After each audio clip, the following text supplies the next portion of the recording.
தமிழக ஆளுநருடன் தாவேக தலைவர் விஜய் சந்திப்பை நிகழ்த்தி வருகிறார். இந்த நேரத்தில் நம்முடைய தாவேக செய்தி தொடர்பாளர் திரு ஜெகதீஸ்வரன் இணைந்திருக்கிறார். வணக்கம் திரு ஜெகதீஸ்வரன். இந்த சந்திப்புல அரசியல் முக்கியத்துவம் அப்படின்னு தானே பார்க்க முடியாது. எதிர்க்கட்சி அரசியலை விஜய் கையில் எடுக்கிறாரா அப்படின்ற கேள்வி வருகிறது. இல்லங்க, இந்த அரசியல் ரொம்ப தேவையானது தானே. இன்னைக்கு இந்த மாதிரியான ஒரு சம்பவம் நடந்திருக்கு. இது இப்ப காலைல கூட ஒரு கடிதம் எழுதியிருந்தா நீங்க பாத்திருப்பீங்க. ஒரு அண்ணனாக அந்த கடிதத்தை அவர் எழுதியிருக்காரு. அப்படிங்கிற போது அவர் சொல்ற விஷயங்கள் இதுல அரசியல் என்பதை தாண்டி இன்று மாணவிகளுக்கான பாதுகாப்பு, பெண்களுக்கான பாதுகாப்பு என்பது எந்த நிலையில இருக்கு அப்படிங்கிற ஒரு தேவையான கேள்வி அவர் எழுப்பியிருக்காரு அப்படிங்கறத நம்ம பாக்குறோம். இன்னைக்கு ரொம்ப ரொம்ப அவசியமான கேள்வி. இன்னைக்கு வர்ற புகார்கள் என்பது நீங்க நம்ம இந்த அன்ஆனஸ்ட் இஷ்யூ பத்தி நிறைய பேசுறோம். நீங்க இதே மாதிரியான சம்பவங்கள் பக்கம் நடந்துகிட்டே இருக்கு. நீங்க ராமேஸ்வரத்துல நீங்க ஒருத்தர் அந்த வீடியோ எடுத்திருக்காரு. அவர் பெண்கள் உரைமாற்றம் அறையில வச்சு வீடியோ எடுத்திருக்காரு. 200க்கும் மேற்பட்ட வீடியோக்கள் இருக்குன்னு சொல்லி சொல்றாரு.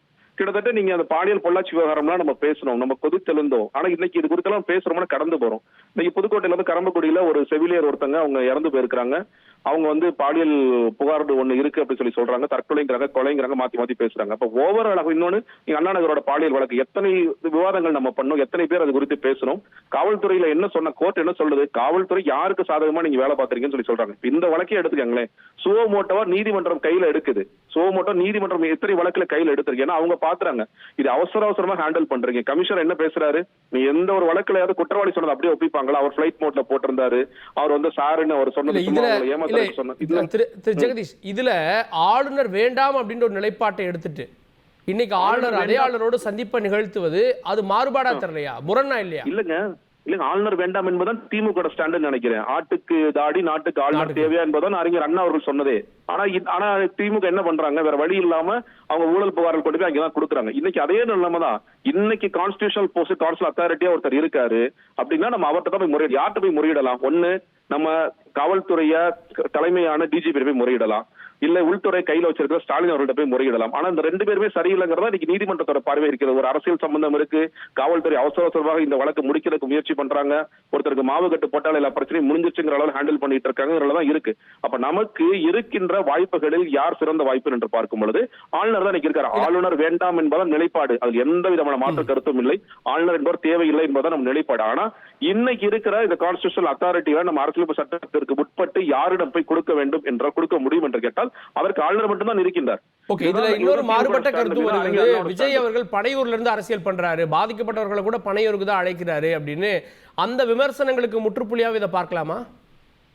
இல்ல, நேரடியாக சென்று ஆளுநரை சந்திப்பது ஒண்ணு நீங்க தெரிந்து கொள்ள வேண்டியது என்னன்னு கேட்டீங்கன்னா, எங்களுடைய தலைவர் நேரடியாகத்தான் பாதிக்கப்பட்ட மக்களை நேரடியாக அழைத்துதான் கொடுத்தார். அவர் இடம் உங்களுக்கும் எங்களுக்கும் மாற்று கருத்து இருக்கலாம். நீங்க பனையூர் சரியா இல்ல டிபி சத்திரம் சரியாங்கிற மாற்று கருத்து இருக்கலாம். இன்னொரு நம்முடைய தோழர்கள் முழுக்க இந்த பெஞ்சல் புயல்ல மற்ற எந்த கட்சிகளோடும் அதிகமாக களத்தில் இறங்கி வேலை செய்த தோழர்களாக தான் இருக்கின்றார்கள். ஒவ்வொரு பிரச்சனையிலையும் சரியான நிலைப்பாடு எடுத்து பயணப்பட்டு தான் இருக்கும். இன்னைக்கு இந்த இஷ்யூ தொடர்ச்சியா நடந்துகிட்டே இருக்கு. இதுக்கு சரியான ஒரு முடிவு தெரியாம இருக்கு. இவங்க அவசரமாக இந்த கேஸை ஹேண்டில் பண்றாங்களோ அப்படிங்கிற தோற்றம் வருது. நீதிமன்றம் கண்டிக்கக்கூடிய இடத்திற்கு நம்ம நகர்றோம். அப்போ நம்ம இதற்கு நிச்சயமாக ஒரு தீர்வுகளை எட்ட வேண்டும். நம்ம ஒரு பாதுகாப்பு அரணாக நான் விளங்குவேன் என்று சொன்னால் அது எப்படி செய்ய போறோங்கிற அடுத்த கேள்வி வரும். நம்ம அடுத்ததாக இன்னைக்கு இருக்கிற நம்ம ஆளுங்கட்சி கிடையாது. இன்னைக்கு நம்ம ஒரு போராடி கொண்டு இருக்கின்ற ஒரு கட்சி. அப்ப அந்த கட்சி சார்பாக நம்ம என்ன செய்ய முடியுமோ அதை இன்னைக்கு சரியாக செய்யணும் என்ற காரணத்தினால நீங்க ஆளுநர் சந்திப்பை ஏற்படுத்துகிறார்.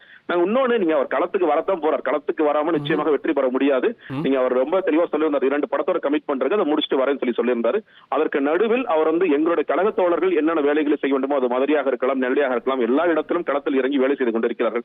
இன்னைக்கு இவர் இந்த முக்கியமான இஷ்யூல நம்ம தமிழக மக்களின் சார்பாக நின்று, மாணவிகளின் சார்பாக நின்று, பெண்களின் சார்பாக நின்று கொடுக்கணும்.